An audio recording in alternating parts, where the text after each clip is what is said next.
heshiis xabajoojin ah ayaa la dhex dhigay laba beelood oo walaalo ah oo dhowaan ku dagaalamay deegaano hoostaga degmada Cadalle ee gobolka Shabeellada Dhexe. Waxaa gogosha xabajoojinta ka soo shaqeeyay mid ka mid ah beelaha Soomaaliyeed oo xigta dhowlaha labada dhinac. Waa kan Suldaan Maxamed Cabdi Shide oo ka hadlaya heshiiska xabajoojinta ay qaateen beelihii dhowaan ku dagaalamay degmada Cadalle ee Shabeellada Dhexe. xabajoojinta lagu dhawaaqay ee la iclaamiyay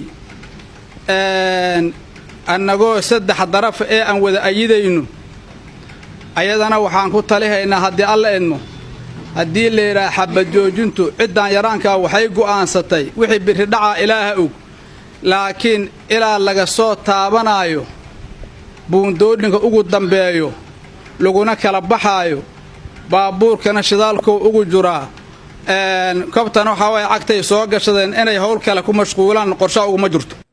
Odayaasha labada dhinac ayaa ballan qaaday inay dhaqan gelinayaan heshiiska xabajoojinta ee la dhex dhigay. xabajoojin waxay koob ka tahay war xabad aan joojino ka bacdina aan isku nimaadno ka bacdina aan wada hadalno ka bacdina meeshay ku haboon hal marsiyo mantaqaanin meeshu nibal dhibka uu ka qabay hal laga saaro. waxaan soo jeedihaa aniga beesha Cabdalla Caroona inay nabadda soo dhaweeyayso inay xabadda joojiyayso wax beenkeera karaankeera inay dagaal u yaan ku tashanayn waxa saabtanana waa isugu imaahaynaa warkuna war dabayaaqa waaye.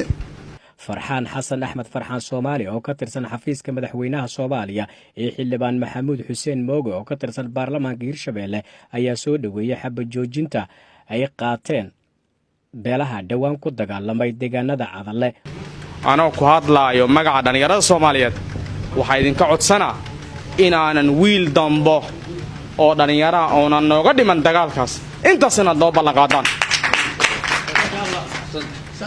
xaqiiqo waaye wallaahi xanuunay nagu haysaa inuu wiil dhalinyara oo saacadan dhinto annagoo ku jiro 2019 xildhibaanka deegaanka aan ahay waxaan soo dhaweynayaa xabajoojinta gaar ahaan xabajoojinta ay ka soo shaqeeyeen walaalaheena Iiraanka ah. gogosha waxaa iska leh Iiraanka waxaa ku dambeynaya wadisteeda iyo kamira dhalanteeda oo aan kula xisaabtamaynaa Iiraanka.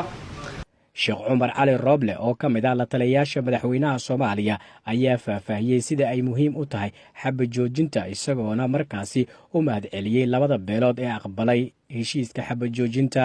hadafka iyo ujeedadu halkan maanta aanu nimado waxay tahay dagaalkaas oo jiraanka ah walaalaheena reer Cabdalla iyo reer Cali dagaalka ku dhex marayay deegaanka Cadalle oo ay wada degan yihiin oo muddo socday oo la galay oo heshiis la kala galay ee buray mar labaad buray mar saddexaad buray maanta in Ilaahay sabab nooga dhigo maalintii oo soo afjarmi lahay inay maanta ay noqoto hadafka loo fadhiyana waa in baaq wada jira la soo saaro. ugu dambeyntiina heshiiska xabajoojinta ee labada beelood ee dhowaan ku dagaalamay Cadalle ayaa laga soo saaray war saxaafadeed. waxaa la isla gartay oo lagu baaqay xabajoojin dhammaystiran iyo guud ahaan in la gaarsiiyo dadka iyo deegaanada hoostaga degmada Cadalle. qodobka labaad in laga hortago wixii keeni kara colaad iyo dhaqdhaqaaq ciidan in laga hortago colaad iyo wixii keeni kara dhaqdhaqaaq ciidan. qodobka saddexaad in la sii wado wada hadallada iyo dib u heshiisiinta iyo geedi socodka inta laga gaarayo deegaankii ay dhibaatada ka dhacday. Cabdicasiis Ibraahim Axmed Oke TV Universal magaalada Muqdisho.